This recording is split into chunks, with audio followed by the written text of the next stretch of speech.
언어 교환에 대한 여러 가지 프로그램에 대해서 이야기를 하고 있습니다. 오늘 주제는 듣기 중심, 그중에서도 노래에 관한 이야기를 좀 해보려고 합니다. 일상에서 노래 듣기와 노래 하나라도 외워서 부르기, 그다음에 듣기 중심이고 두 종류, 그러니까 두 그룹이라고 보면 되겠는데요. 친구와 노래에 대해 대화하기라는 내용입니다. 우선 노래와 말은 어떻게 다를까요? 사람은 보편적으로는 말을 합니다. 하지만 이제 노래를 하기도 하고, 노래를 부른다라고 하고, 말을 하다라고 얘기하기도 하는데, 노래 부르는 일은 그렇게 많지는 않을 수는 있는데, 노래를 듣는 경우는 많다라는 생각이 들어요. 나도 개인적으로 유튜브에서 카페 음악을 틀어놓고 일상적인 생활을 좀 했었는데, 주로 어, 샵에 이제 있으니까 그 샵에 있어가면서 업무 외에 조금 한가한 시간 또는 뭔가를 준비하는 시간에는 카페 음악을 들었습니다. 주로 이제 카페 음악은 영어로 많이 나오기 때문에 팝송 위주의 카페 음악이 많아요. 근데 생각해 보니까 어차피 언어를 공부하면서 듣기가 중요하다라는 걸 알고 있고, 듣기는 뭐 집중해서 듣는 것도 중요하지만, 들릴 때까지 듣는다. 라는 기준으로 봤을 때는, 많이 들어야 된다라는 거는 부정할 수 없는 부분이고, 또 다양하게 들어야 되고. 그렇다면, 굳이 카페 음악을 들을 게 아니라, 내가 지금 베트남어를 공부하고 있고, 베트남어를 많이 들어야 되는데, 그러면은 베트남 노래를 듣는 건 어떨까? 사실, 팝송이 좋으냐, 이제 베트남 노래가 좋으냐, 이렇게 선택을 하면 팝송이 훨씬 더 친숙하고, 나는 적어도 팝송을 하나 아니라 뭐 한 서너 개 정도는, 가사를 안 보고 외워서, 부를 수도 있고, 저는 오랫동안 팝송에 접해왔기 때문에 그렇죠. 아마도 팝송을 접한 시기는 뭐 예를 들어서 고등학교 정도 시기가 아닐까. 문화적으로 봤을 때. 그때부터라면 시간이 상당히 오랜 시간이죠. 10대 후반에 이제 팝송을 접해서 한참 뭐 기타도 쳐보고, 그다음에 따라도 부르고, 더군다나 이제 노래방 문화가 형성이 되면서 노래방에서 팝송이라도 한두 곡 부르고, 또 듣기도 많이 하고, 그 옛날에는 카세트 테이프 있어서 테이프를 사면은 그 좋은 뭐 노래들이 많이 있으니까 그거를 반복해서 듣고, 그 언어를 공부하려고 들었다기보다는 그냥 팝송 좋아서 들은 거예요. 근데 대부분의 팝송 기준으로 보면은 비교적 어느 정도는 들린다. 근데 100%는 안 들린다라는 게 이제 사실이긴 해요. 왜냐하면 노래의 특성이 이제 어떤 게 있냐면 시적이고, 그다음에 은유적인 게 있고, 상당히 다양한 형태로 노래가 표현이 되기 때문에 100% 알아듣기는 좀 어렵다. 그리고 이 노래는 이제 내가 그냥 무반주로 노래를 부르거나 듣는다면 조금 더 잘 들리겠지만, 사실상 그 악기 연주와 함께 노래를 듣기 때문에, 어쨌든 그 소리와 함께 노래를 듣는다는 거는 가사를 이미 알고 있으면 조금 들리겠죠. 하지만 가사를 모르는 상태에서는 잘 들리지 않는다.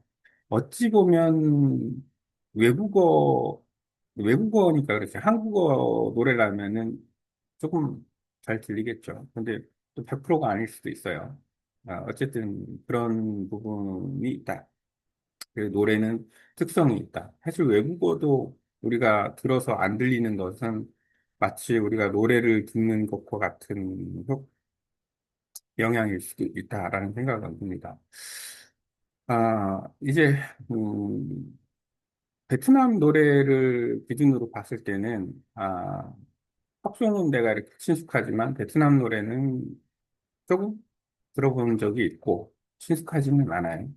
이게 친숙하지는 않지만 베트남도 한국 노래처럼 트로트 계열의 그 어떤 베트남 사람들만이 부르는 그런 노래가 있고, 뭐 대부분 사람들이 좋아하는 것도 같고, 그다음에 발라드 계열의 어떤 노래도 있기 때문에 베트남 노래도 유튜브에서 어느 정도 들을 수 있다라는 거. 근데 잘 들리느냐 이 부분에 대해서는 한 번 더 깊이 있게 좀 더 다뤄봐야 될 것 같아요. 왜 이제 베트남 노래가 이제 잘 안 들릴까? 외국어를 기준으로 봤을 때는 앞서에도 얘기를 했지만, 일단 악기 소리가 있다라는 거. 그 다음에 이 가사 자체가 시적인 부분도 있고, 은유적인 부분도 있고, 그리고 또 이제 발음 역시도 리듬에 맞춰서 한 단어 한 단어를 그 노래를 하기 때문에 이 단어가 어떤 단어일지 가늠하기가 좀 어려울 때도 많다. 그럼에도 불구하고 일상에서 노래를 기준으로 해서 그 노래도 한 곡 정도 그 외워서 부르고 또 노래를 좀 듣고 그 노래에 대해서 좀 알고 노래에서 알다 보면은 노래에 대해서 알다 보면 가수에 대해서도 알 수도 있고 뭐 여러 가지 것에 대한 이 노래라는 거는 한 분야라는 생각이 들어요. 우리가 뭐 영어를 공부하거나 또 요즘 K-팝 얘기도 하는데 사실 언어라는 측면에서 봤을 때는 그 매개체가 되는 언어를 잘 하게 되는 매개체가 되는 거는 언어에 관한 취미도 중요하긴 한데, 오직 그 언어를 배워야 되겠다라는 또 목적성도 중요하긴 한데, 그 언어를 내가, 언어가 연결이 돼 있는 것들을 내가 깊이 있게 파고드는 경우에는 그 언어 듣기가 잘 될 확률이 높다라는 거예요. 예를 들어서, 뭐 보통 한류라고 하는데, K 드라마를 본다거나, K 드라마라는 거는 반복 시청이 가능하죠. 그리고 공중파 중에서도, 일반 그 정규 방송이 아닌 케이블 드라마라고 해서 이제 어느 나라든지 그런 케이블 드라마가 이제 방송이 되는데 내가 한국 드라마를 외국인 입장에서 한국 드라마를 많이 본다 그러면 그 드라마를 통해서 내 듣기가 되는 거고 내가 케이팝송 또는 한국 노래를 갖다가 이제 너무 좋아해서 듣다 보면은 그 가사도 외우게 되고 뭐 이런 식인 거예요. 그래서 옛날에 팝송을 어느 정도 듣고 들을 정도 알고 노래를 부를 정도도 되고 그 팝송의 역사나 문화, 가수 이런 사람들에 대해서 잘 아는 사람들은 비교적 영어를 잘 한다라고 생각이 돼요. 쉽게 접근할 수 있는 거죠. 그렇다면은 그 K-팝송이 있듯이 뭐 예를 들어서 V-팝송이 있다라고 치면 베트남 노래가 있다고 치면 그 베트남 노래 역시도 하나의 어떤 언어적인 측면에서 봤을 때는 상당히 광범위한 그 역사를 가지고 있다라고 보면 되죠. 우리가 뭐 음악 시간에 이제 한국의 어떤 음악의 역사를 배우듯이 베트남 역시도 그런 음악에 대한 어떤 노래에 대한 역사가 있을 테니까 그게 이제 베트남의 문화적으로 봤을 때는 그 북부권의 노래 문화가 있을 테고 남부권의 노래 문화가 있을 테고 그런 것 역사적인 부분까지 뭐 이제 뭐 관심이 깊으면 역사적인 부분까지도 알 수 있겠죠. 어쨌든 이런 내용들을 기준으로 해서 볼 때 노래라는 것은 상당히 좋은 듣기 도구가 될 수 있다라는 거예요. 그리고 이제 이렇게 노래를 많이 듣고 마음에 드는 좀 쉽고 따라하기 좋고 뭐 노래방 카라오케에 가서 한 곡 정도 부를 수 있다. 그러면 기회가 있을 테니까 하나 외워서 이렇게 연습해서 부르는 것도 나쁘지는 않을 것 같고 그 다음에 이제 노래 듣기를 한 다음에 이제 노래에 대한 것에 대한 좀 관심을 이야기로 풀어볼 수도 있다라는 거예요. 어떻게 그러냐면, 그 가볍게, 언어 교환을 할 때는 주제가 선정이 돼 있으니까, 노래를 가지고 주제로 이야기를 할 수도 있는 거고, 또 하나의 재미있는 도구이고, 또, 그 다음에는 일상 대화에서, 그러니까 예를 들어서 음성 메시지를 통해서 대화하거나, 전화 또는 뭐, 화상 통화를 통해서 대화를 하거나 할 때, 그냥 가볍게 뭐 나는 지금 노래를 듣고 있는데 이런 노래가 좋다. 네가 좋아하는 노래는 어떤 거냐? 뭐 이런 식의 어떤 대화를 이끌어 나가면서 그 노래에 대해서 이야기하고 조금 더 그런 어떤 노래가 하나의 대화의 주제가 되는 거예요. 그리고 이제 그 요즘에 그 노래에 관심이 있는 사람이라면 요즘 노래의 추세는 어떤가 뭐 등등 에 대해서 뭐 이야기를 할 수 있습니다. 개인적으로는 그렇게 뭐 노래에 관심이 많은 건 아니에요. 그냥 여가 시간에 들을 수 있는 노래를 그냥 듣는다. 근데 그 기왕에 카페 음악에서 팝송을 듣는 거를 팝송을 갖다가 베트남 노래로 들어서 이제 듣기를 조금 더 집중을 하자. 아마도 이래저래 그 하루에 1시간 이상은 노래를 듣는 것 같아요. 이렇게 일상적인 생활을 하면서.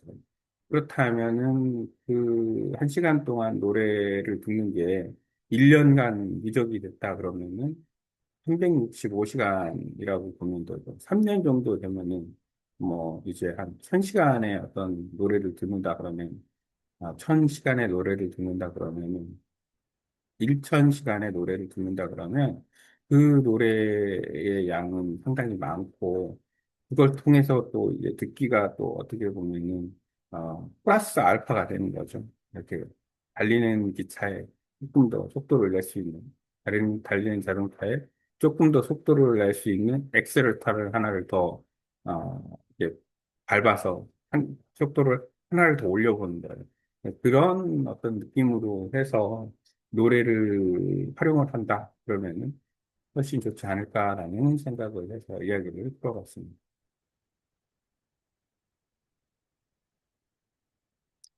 이 내용을 이제 몇 페이지요?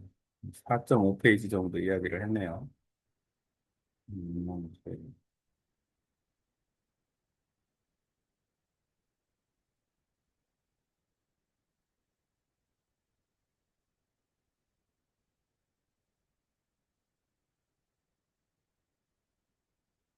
한국어로 외국어 공부할 때 외국어 노래를 듣고 외국어 가사를 외워서 노래를 하면 듣기에 도움이 되는 내용을 알려주고, 외국 사람과 그 나라 노래에 대한 이야기를 하면 외국어 학습에 어떤 도움이 되는지를 이야기해 주세요. 아래 내용을 참고해서 이야기해 주세요.